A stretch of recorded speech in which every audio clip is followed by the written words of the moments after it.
everyone. This morning at approximately 8:35, DC Fire and EMS was dispatched for an apartment fire here in the 1200 block of M Street Northwest. When units arrived, they were able to locate a fire in the 8th floor. They were able to attack the fire.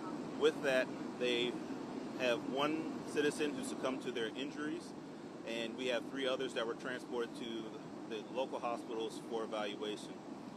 We also had a firefighter who called for a mayday. The firefighter currently is doing fine and was also transported to the hospital for evaluation. As of now, the fire is still currently under investigation for the cause, and we are working with our district partners to go ahead and make sure we can assist all of the citizens here on the scene. I'm going to pass it over to Director Hines of the Department of Aging. Thank you, Assistant Chief. So good morning, Sharon P.W. Hines, Director for the District's Department of Aging and Community Living. We are here on site with our sister agency partners, providing support to our seniors. Claridge is a senior building. We are also serving as a community dining site for our residents. As far as reunification for our residents, because those who had to be evacuated may have left their cell phone devices in their units, Department of Human Services is on site for reunification for any family, friends, community that are interested in reaching out to their loved ones. Our hearts go out to all who are impacted today by this fire, and I thank all of our agency partners who are here standing and supporting the senior residents of the District of Columbia. All right, we'll open up. Does anyone have any questions at this time? What makes this building is massive? What makes this building and fighting fires here difficult from any other building?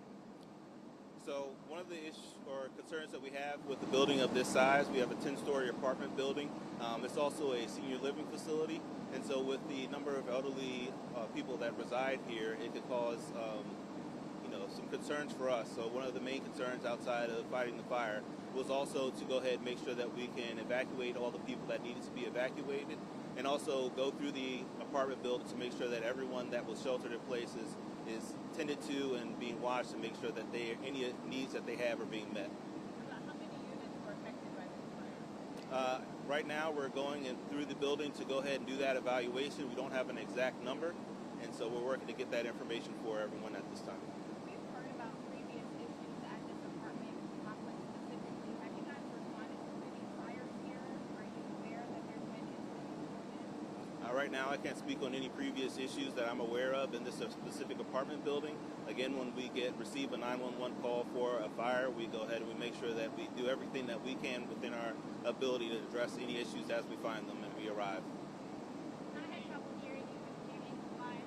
What I understand, the fire broke out on the 8th floor. There was one person rescued from that fire. The firefighter also was in distress, correct? So how many people are displaced? From what I understand, the seniors live in community correct? Correct me if I'm wrong. So yes, this is a senior living building. We did have one person that succumbed to their injuries on the 8th floor from the fire, 3 that were transported. We did have one member who called for a mayday who was also transported for evaluation. As far as the number of residents, we know so far that there's approximately 233 occupied units within the building. And we're again going through each residence right now to make sure that everybody is accounted for and to check on their well-being. Are there smoke detectors working in the building? Like I said, everything is still in process right now, so we don't have that information to say that every smoke detector and we don't have that information right now. Like I said, we're still going through the building to go ahead to check everything and investigate the cause of the fire.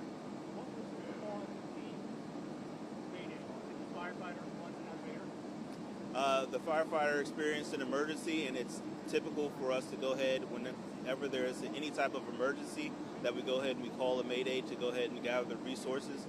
That firefighter did the right thing, called for the mayday, and was removed from the IDLH, the dangerous atmosphere that he was in, and was fine walking around, and like I said, he was transported to a local hospital for evaluation. Are there some residents have to be confined to housing?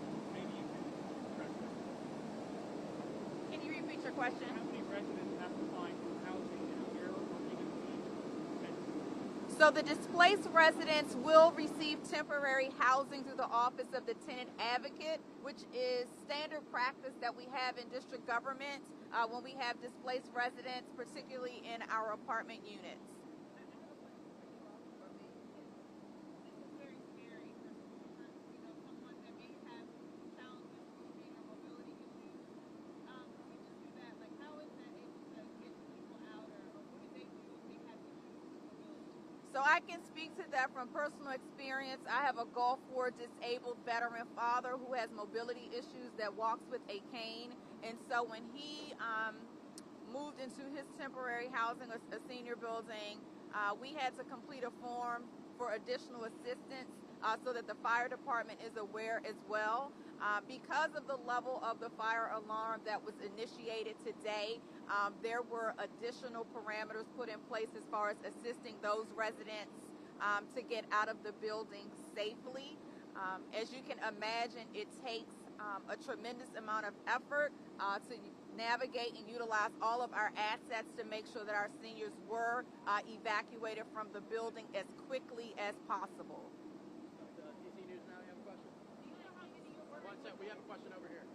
Apologies if you've already answered this question. I'm having a hard time hearing back here. When you speak to the victims in this case, are they men, women? Are you able to speak to that all right now?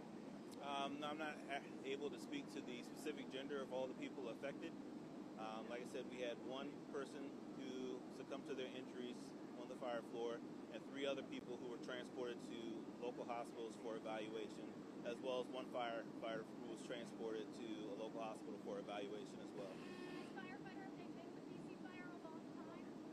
I don't have the specifics on the time on the job. The firefighter is an experienced firefighter, and like I said, he did the right thing calling for the Mayday because he felt that he was in a situation that was dangerous to him at the time. And the person who died was in that apartment where the fire started?